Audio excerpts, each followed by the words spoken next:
शादी करनी चाहिए। पृथ्वी पर सबसे बड़ी खुशी शादी है।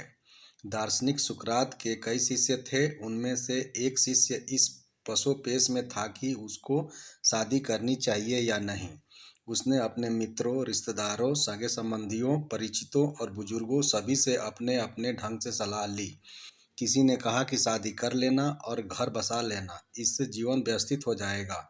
वो अपनी बात के पक्ष में तरह तरह की दलीलें देते थे। दूसरे तरफ कुछ लोग ऐसे भी थे जो उसको शादी न करने की सलाह देते थे और कहते थे कि शादी में झंझट ही झंझट है, इसको करने से ज़्यादा इसको निभाने में है। इतनी सारी सलाह मिलने के बाद शिष्य बड़े धर्म संकट में पड़ गया कि आखिर क्या करें। आखिरकार उसने अपने गुरु से सलाह लेने का निश्चय किया। शिष्य का सोचना था कि गुरु ही सही सलाह दे सकते हैं, क्योंकि खुद उनका पारिवारिक जीवन बड़ा कष्टकारी था, इसलिए वह ज़्यादा व्यवहारिक और सही सलाह दे सकते हैं। शिष्य सुकरात से सलाह लेने आया। सुकरात ने कहा कि उसको शादी कर लेना चाहिए।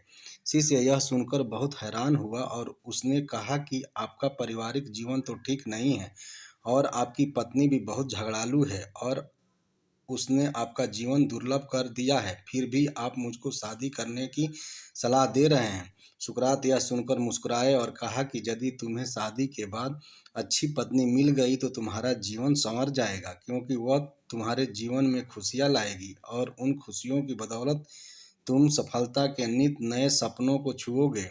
और यदि मेरी पत्नी जेंथिप की तरह कर्कश पत्नी मिल गई तो तुम्हारे जीवन में इतनी समस्याएं हो जाएगी कि तुम मेरी तरह दार्शनिक बन जाओगे। यानी कुल मिलाकर शादी किसी भी तरह से घाटे का सौदा नहीं है। दोस्तों, यदि वीडियो अच्छी लगी हो तो लाइक कीजिएगा और इस तरह की और कहानी सुनने के लिए सब्सक्राइब कीजिएगा।